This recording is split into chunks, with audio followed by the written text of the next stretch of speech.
कोणी काही नको.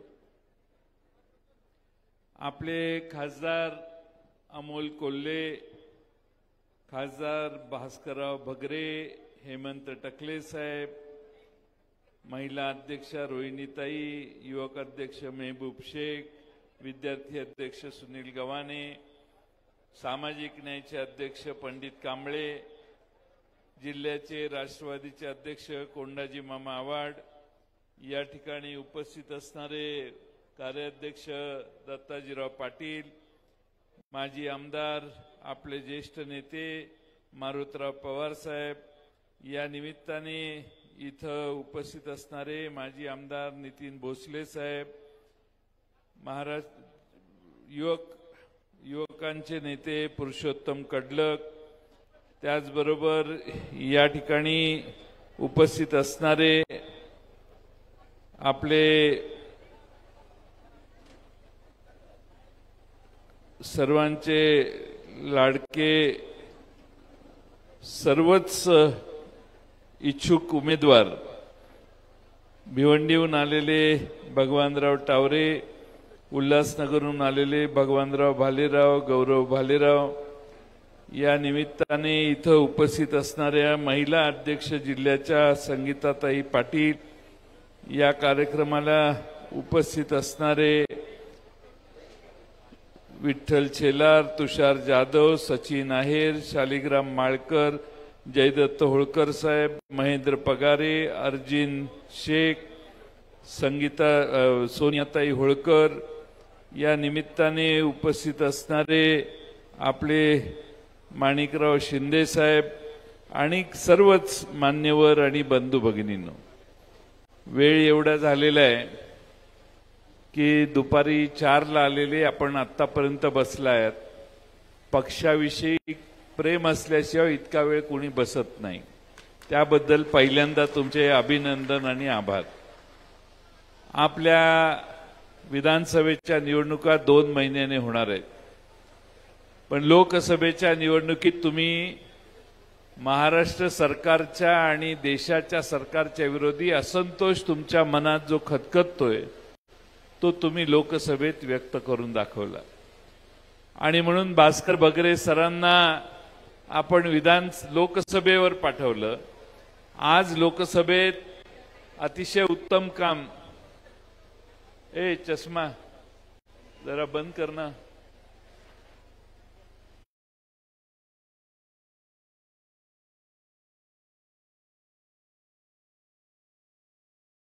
भास्कर भगरेंना पाठवल्यानंतर भास्कर भगरेंनी आपल्या सगळ्यांचं प्रतिनिधित्व आता करायला सुरुवात केलेली आहे. आज या भागातला सगळ्यात मोठा प्रश्न कांद्याचा होता. सगळा कांदा आपण विकला. शेतकऱ्यांनी कांदा व्यापाऱ्याच्या ताब्यात गेला आणि केंद्र सरकारने निर्यात बंदी उठवली. निर्यातीवरचे कर काढले. आपल्या देशात कांद्याच्या किमती वाढायला लागल्या. लगेच अफगाणिस्तानहून पंजाबपर्यंत कांदा पोचला देखील. म्हणजे काय तर या देशातल्या शेतकऱ्याला मारून या देशातली महागाई कमी करण्याचं पाप भारतीय जनता पक्ष करते. त्यांना असं वाटतंय कांद्याच्या किमती वाढल्या तर महागाई वाढते, साखरेच्या किमती वाढल्या महागाई वाढते. या देशामधला शेतकरी जगला तर देश जगेल, ही मानसिकता या सरकारची नाही आहे, भारतीय जनता पक्षाची. मला आठवतं लोकसभेत पवार साहेबांनी कृषी मंत्री असताना असे काही प्रसंग आले की देशातली महागाई ही या सगळ्या शेतीमालाचे दर वाढवण्याचं काम तुम्ही करताय म्हणून होते आहे, असे आरोप त्यांच्यावर झाले. त्यांनी सांगितलं तुम्हाला तसं वाटायचं तर वाटू दे, पण मी या देशातल्या कांदा उत्पादक असेल किंवा कोणताही शेतकरी असेल, शेतीमालाचे दर हे आधारभूत किमती वाढवत राहणं हे आमचं काम आहे, नाहीतर शेतकरी शेतात राहणार नाही. आणि ती भूमिका पवार साहेबांची तेव्हापासून आजपर्यंत आहे आणि भारतीय जनता पक्षाची देखील तेव्हापासून भूमिका तीच आहे की शेतीमालाला जास्त दर दिला तर भारतात महागाई वाढेल आणि म्हणून पेट्रोलमुळे महागाई वाढत नाही यांची, यांनी लावलेल्या करांमुळे जीएसटीच्या महागाई वाढत नाही, पण शेतीमालाच्या किमती वाढायला लागल्या की यांना महागाई दिसायला लागते। हे भारतीय शेतकऱ्यांचं सगळ्यात मोठं दुर्दैव आहे आणि त्यासाठी या सरकारला पुन्हा एकदा हिसका दाखवण्याची आवश्यकता आहे। प्रश्न अनेक आहेत, स्थानिकांनी सगळ्यांनी या प्रश्नांचा उहापोह केलाय। लोकसभेची मतदानाची मतमोजणी झाल्यानंतर सरकार खडबडून जागं झालं आणि घाबरलं, पण घाबरलेलं सरकार आता या राज्यामध्ये पाहिजे त्या वस्तू, पाहिजे त्या गोष्टी, पाहिजे ती आश्वासनं आज देतंय आणि म्हणून या महाराष्ट्रातल्या जनतेला म्हणेल ते आज मिळू शकतं। तुम्ही चंद्र मागितला तर चंद्रही आणून देतील, तुम्ही कपडे अंगावरचे मागितले तर अंगावरचे कपडेही काढून द्यायला कमी करणार नाहीत, पण माझी लाडकी खुर्ची सोडणार नाही अशी भावना आहे। त्यामुळे आमच्या आया बहिणींना गैरसमज होईल की तुमच्या ते म्हणतात लाडकी बहीण ही 2 महिन्यापुरतच आहे, पण खरा लाडका भाऊ तुमचा आज महाराष्ट्रामध्ये विरोधी पक्षात बसलेला आहे। त्या विरोधी पक्षाची सत्ता आणली तर महाराष्ट्रातल्या लाडक्या बहिणींना आज जे तकलादूपणाने काही त्यांना देण्याचा प्रयत्न वेगळ्या मार्गाने चालू आहे त्यापेक्षा अधिक जास्त अधिक चांगली व्यवस्था आम्ही महाराष्ट्रात आमच्या भगिनींना करू। महाराष्ट्रात महिला सुरक्षित नाहीत, घरातनं आपली लहान मुलगी शाळेला गेली तर ती परत येईल की नाही, सुरक्षित राहील का, तिच्याशी कोण छेडछाड करेल का, ही चिंता आई वडिलांना नेहमी पडते। सामान्य घरात, मोठ्यांच्या घरात नाही पडत पण सामान्यांच्या घरात लई पडते। आणि तशीच पद्धत आज महिलांच्या बाबतीत झाली आहे की महिला सुरक्षित नाहीत।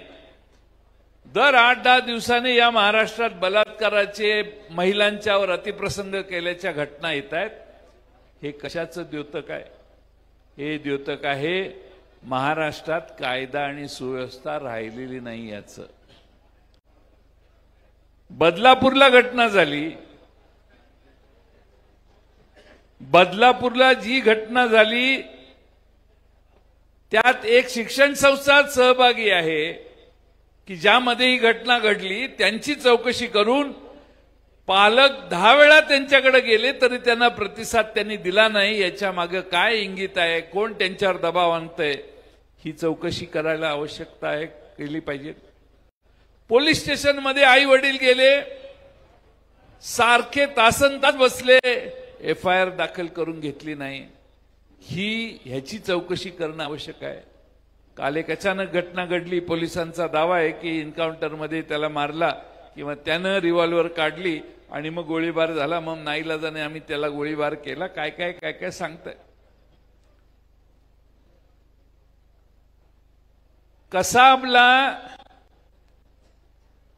गेटवे ऑफ इंडियामध्ये लटकवावं आणि त्याला फासावर द्यावं अशी मागणी होती, तेव्हा कसाबला फाशी दिलीच, पण त्याच्याकडून भारताच्या विरोधी पाकिस्तानचा आक्रमण होतं, पाकिस्तानचा कट होता, हे सिद्ध केल्यानंतर कसाबला फाशी झाली आणि फाशी झाली ती या देशातल्या सगळ्या जनतेला माहिती आहे। हा जो नराधम होता त्याला फाशी झालीच असती आणि होणारच होती, पण आमचा प्रश्न त्याला तुम्ही काय करायचं ते करा, पण ती जी शिक्षण संस्था आहे त्याची चौकशी करा।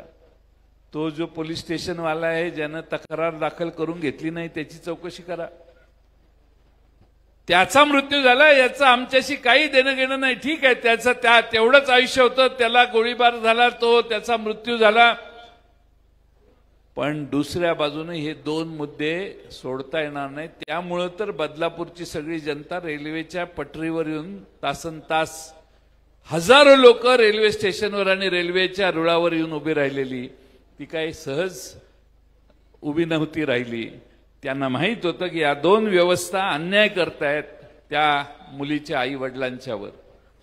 आज खरं म्हणजे आणखीन एक महत्त्वाचा विषय आपल्याला सांगतो आणि माझं मनोगत पूर्ण करतो. महाराष्ट्रात महाविकास आघाडीचं सरकार येणार आहे हे आता सगळ्यांना कळलेलं आहे. मग आता असंही तसंही सरकार आपलं जाणारच आहे, तर शेवटचा उपाय करूया म्हणून आता जातीय तेढी महाराष्ट्रात वाढवण्याचं काम चाललेलं आहे. धार्मिक दंगली व्हाव्यात असा प्रयत्न काही शक्ती करतायत आणि दुर्दैवाने अशी वक्तव्य सत्तारूढ पक्षाच्या आमदारांकडून केली जातात. आणि त्यामुळं आपण सगळ्यांनी लक्षात घ्या की काही पुढच्या 2 महिन्यात करण्याची या लोकांची तयारी आहे.